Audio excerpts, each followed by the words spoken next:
بڑی پیاری کتاب ہے جنتی زیور. اس کے اندر بڑے پیارے انداز میں قرآن پاک کی صورتوں کے فوائد لکھے ہیں. ویسے تو قرآن کا ہر لفظ رحمت ہے, نیکیوں کی برسات اور رحمتوں کی برسات ہونا شروع ہو جاتی ہے اگر آپ تلاوت قرآن کریں. مگر یاد رکھیے, اب غور سے سنتے جائیے گا, ہو سکے تو نوٹ کیجیے گا. سورہ فاتحہ 100 مرتبہ پڑھ کر جو دعا مانگی جائے قبول ہوتی ہے. سورہ بقرہ سورہ فاتحہ کے بعد آئی. سورہ بقرہ کی تلاوت سے شیطان گھر سے بھاگ جاتا ہے. آیت الکرسی پڑھنے سے محتاجی دور ہوتی ہے. سورۃ الکہف کو ہمیشہ پڑھنے والا دجال کے فتنوں سے محفوظ رہے گا.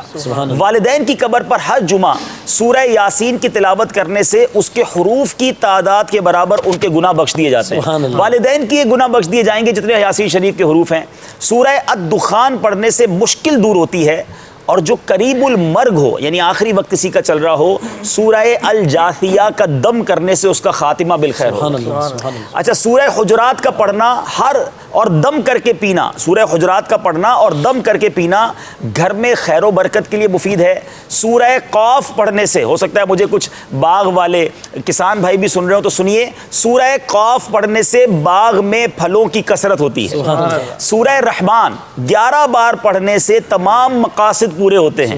سورہ واقعہ جو شخص روزانہ پڑھے گا اس کو کبھی فاقہ نہ ہوگا. سورہ ملک کو ہر رات میں پڑھنے والا عذاب قبر سے محفوظ رہے گا.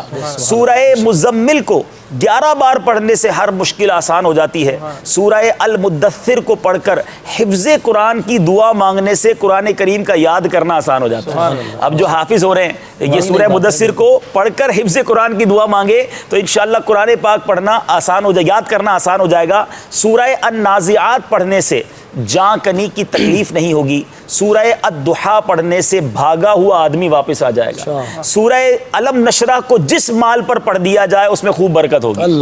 اچھا, سورہ التین جو ہے 3 مرتبہ پڑھنے سے اخلاق و کردار بہترین ہوتے ہیں.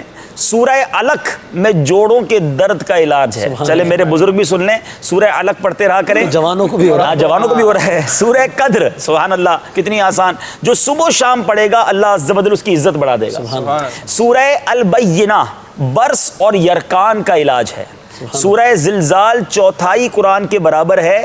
جس آدمی یا جانور کو نظر لگ گئی ہو اس پر سورہ عادیات پڑھ کر دم کرنے بہت مفید ہے. سورہ قارعہ پڑھنے سے بلاؤں سے حفاظت رہتی ہے.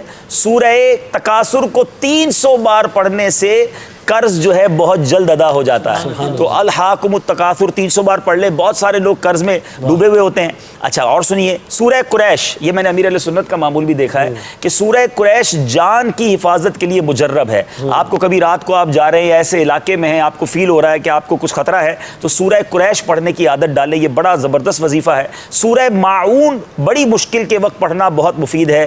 سورہ کوثر کی تلاوت سے بے اولاد صاحب اولاد ہو جاتا ہے. سورہ کافرون 4تھائی قرآن کے برابر ہے. سورہ اخلاص 1/3 قرآن کے برابر ہے اور اس کے بہت سے فضائل ہیں. اور سورہ فلق اور سورہ ناس سے جن و شیطان اور حاسدوں کے شر سے حفاظت رہتی ہے پورے قرآن کے. اچھا, اب میں آخری ایک اور بات بتا دیتا ہوں, اور بھی کوئی مشکل ہے نا, بڑا آسان وظیفہ آپ ابھی کر سکتے ہیں. وہ کیا ہے کہ پہلے قرآن پاک کے 14, یاد رکھیں فقہ حنفی کے مطابق ہمارے حنفی فقہ میں 14 آیات سجدہ ہے. تو آیات سجدہ 14 کی 14 ایک ہی مجلس میں اگر کوئی پڑھے اور پھر 14 سجدے کرے اور جو اللہ سے دعا مانگے جس مشکل میں ہے, اللہ کے کرم سے وہ دعا جو ہے قبول ہوتی ہے اور مشکل دور ہو جاتی ہے. ہاں, یہ یاد رہے کہ وہ کہاں ملیں گی 14 آیتیں, تو یہ بھی آسان طریقہ بتا دیتا ہوں. ویسے تو پورے قرآن میں تلاش کرنی پڑیں گی. امیر علیہ سنت کا بڑا پیارا رسالہ ہے تلاوت کی فضیلت, یہ آپ ڈاؤن لوڈ کر لیں مدنی چینل کی ویب سائٹ سے, یہ میرے پاس تو موجود ہے. اس میں یہ 14 آیتیں ایک طرف کر دی گئی ہیں. رسالہ کھول کے 14 آیتیں پڑھ لیں, 14 سجدے کر لیں اور پھر دعا مانگے. الحمدللہ میں نے بھی اس پر عمل کیا ہے اور یہ بڑا زبردست وظیفہ. ویسی دل مطمئن ہو جاتا ہے میں قرآن کے ذریعے دعا کر رہا ہوں.